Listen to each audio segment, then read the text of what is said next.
Sanskaram University, where cutting-edge technology meets the promise of world-class education. Sanskaram University, education with values. Tensions are boiling over in Los Angeles amid President Donald Trump's aggressive crackdown on illegal immigration. In a move that has sparked outrage and intensified protest, President Trump has ordered an additional 2,000 National Guard troops to Los Angeles. That's on the top of the 2,000 troops already deployed over the weekend. That makes it 4,000. The Department of Defense confirmed this late Monday as unrest grows following widespread immigration arrests in Southern California. What we are witnessing now is one of the most visible escalations in Trump's immigration policy so far, and perhaps the most controversial one too. Over the past 4 days, thousands have taken to the streets, rallying outside detention centers demanding an end to mass deportations and raising concerns over the treatment of immigrants. The protest reached a new peak as hundreds of demonstrators gathered outside federal detention facility in downtown Los Angeles. Tensions soared as the National Guard troops formed a human barricade to prevent protesters from breaching the premises. Police eventually moved in to disperse the crowd, making several arrests.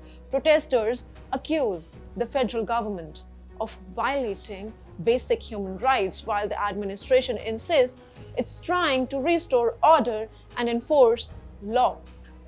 President Trump first activated the National Guard on Saturday, shortly after protests erupted in response to immigration raids across the city. Now, in a rare and dramatic move, the US military has temporarily deployed around 700 Marines to Los Angeles. According to the Pentagon, their role is to provide support until the full complement of National Guard troops arrive. To be clear, this kind of domestic deployment of troops, especially Marines, is extremely rare in the United States. Historically, such actions have been reserved for national emergencies like Hurricane Katrina or the September 11 attacks. This time it is being used in response to civil unrest linked to immigration enforcement, that too.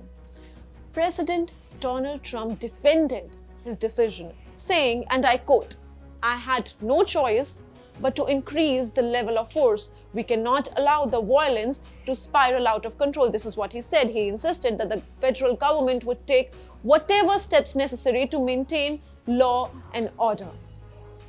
But the move is already facing legal pushback.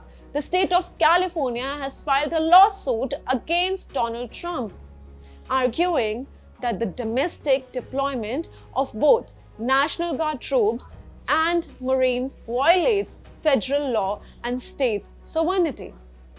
California leaders are calling this a federal overreach, with many saying the response is disproportionate to the demonstrations, which they argue have been largely peaceful.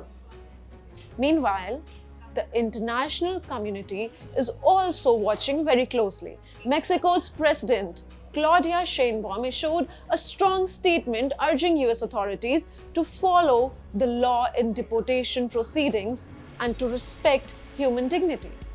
Her comments come after reports of chaotic roundups, families being separated, and growing concerns over the treatment of migrants, especially Mexican, in detention. Los Angeles remains on edge, with protesters still out on the streets and federal forces standing by in unprecedented numbers. The deployment of Marines and thousands of National Guard troops raises serious questions about how far the Trump administration is willing to go in its immigration crackdown and how this standoff between state and federal authorities will evolve in the days coming ahead.